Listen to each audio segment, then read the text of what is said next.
Hello. Hello. Most of you guys know, my name is Rivera. Try to keep this short. I grew up in Toms River. It's a town not too far from here. Most of you guys are familiar. I have two older brothers. My brother Kenny, who's here, and my brother Jimmy, who's not here. We grew up single mom, just us three young men. I got hooked into drugs and alcohol when I was very young, probably about around the age of 8 years old. I started smoking marijuana, alcohol, cigarettes, and then so on and so on and so on from there. As I continued to do drugs and alcohol, I got into trouble a lot with the law in school. I fell asleep multiple times, and so I was drug tested, and I went into various rehabs and detention centers, jails, and just downward spiral from there. Continued to just progress in drugs and alcohol, never really finding freedom. I would go to these programs, I'd come out, I'd hang out with the same friends, and go right back to what I was doing. It was something that was surrounded us, that it was natural. It was natural, it was very familiar, drugs and alcohol. Like I said, I had my mom, she was a single mother, raising three knuckleheads. Me and my brothers, we were just doing our own thing. So while she was at work all day, we would come home from school and we would do whatever we want, and continued to go on from there. When I was around 16, I got sentenced to Jamesburg. I wound up doing almost 2 years. Programs, once again, came out, just continued down the wrong path. And before coming, my brother Kenny, who's here, he was struggled with drugs as well, and somebody brought him to church, invited him here, and he wound up coming. He got saved. God radically changed his life, and he was free from drugs. And he would always invite me and my brothers to come. He would see the situation we were in, and he'd always invite us to come to church. And so for a while we didn't, but then, just to kind of like, I don't know, just to have like family Sunday dinners, my mom would bribe us. My mom would say, in order for us to come over and have dinner, we'd have to come to church. And so we ended up coming. We came a few times. Came here to church. One of the times I was sitting over here in the third pew on the right-hand side, and I wanted to be free from what I was going through. I felt like I was depressed all the time. I was alone. I was living in a motel in Seaside, constantly in and out of jail, and just heading to nowhere. And I knew that. I just didn't know how to do it. I didn't know how to get out of it. I tried rehabs. They put me in jail. It didn't work. I was on probation, off parole, on and off, on and off. It was just this downward spiral that it just felt like nothing was working. And I felt like I had no hope. And we ended up coming, and Pastor Bob preached the sermon, and they did an altar call. And I didn't want to come up, but my brother Kenny pulled me over to the side, and I prayed, and I heard the gospel of Jesus Christ. And Pastor Bob was like, to be free. If you like the way you're living, then stay where you're at, but if not, change. And I want to change. I really want to change.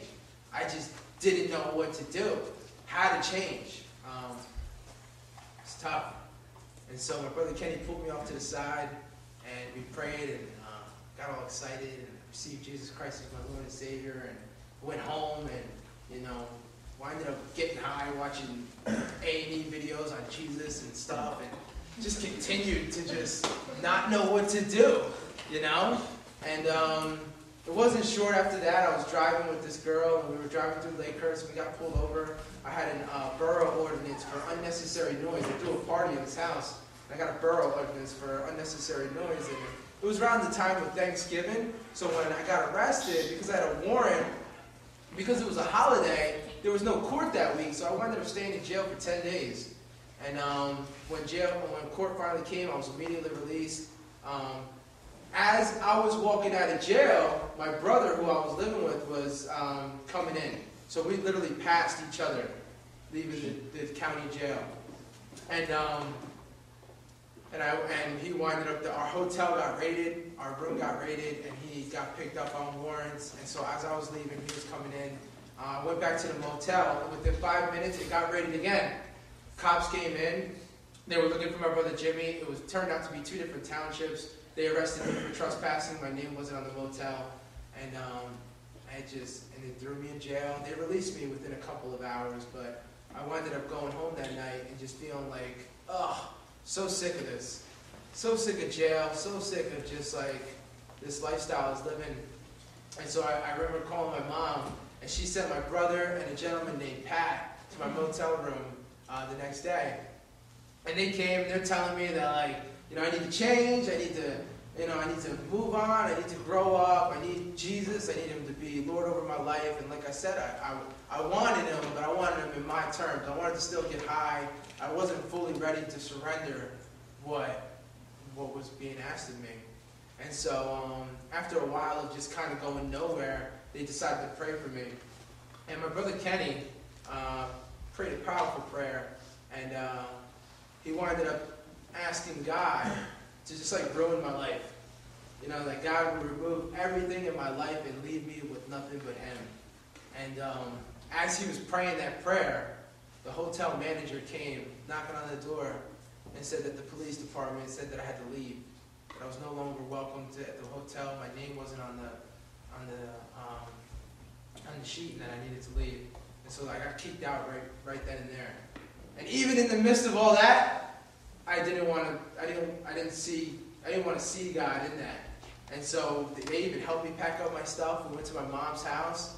I tried living at my mom's house, got kicked out. Went to my cousin's house, got kicked out. Just kept on going down this downward spiral. Got heavier into drugs, cocaine, crack, prescription pills. Very big on prescription pills. And one night it just felt like this was it. If I didn't change, I was going to die. I knew it. It was going to happen, and it was going to happen quick. And so I don't know what happened. I don't know if I drunked out my brother or somebody, but got a hold of my brother Kenny, who got a hold of Pastor Bob. Pastor Bob met me the next day. It was a Thursday. Brought me here to church, and I told him my story. He said, what happens if you don't change? And I pretty much told him that my mom would have to bury her youngest son. I was going to die. And I was scared, and I didn't know what to do. And he said, okay, well, if you really want to change, then come here Sunday with your bags packed and join this men's discipleship house that they have. And so told me if I were to use that I was not coming in. If I smoke one cigarette, if I do 1 ounce of alcohol or drugs, then I wasn't going to come in. And so I went home, and I went out to a bar, and I lived it up. And Sunday morning, the morning my brother Kenny came, an act of God got me to get off that couch. And I got off that couch. I walked in here on March 9th, 2009, I think. And I haven't left. And God has radically saved my life. He's given me vision. He's given me a purpose. He's given me a whole new life. And I haven't been the same ever since. And since making that commitment, of not only him being my Savior, but now him being my Lord, and allowing him to change me and do whatever's asked of me. And so that's pretty much like it in a nutshell. Just all the little quirks here and there, but Jesus is the hero of the story. And without him, I've tried AA, NA, 12 steps, 2 steps, programs, whatever you name it, I've done it. It doesn't work. The day I asked Jesus Christ as my Lord and Savior, and asked him to be Lord of my life and to really save me, is the day that addiction, I picked up an alcohol, cigarette, drugs ever since. And I'm confident as long as I stay in his will and keep focused on him, that I'll never touch that stuff ever again. So, that's my story.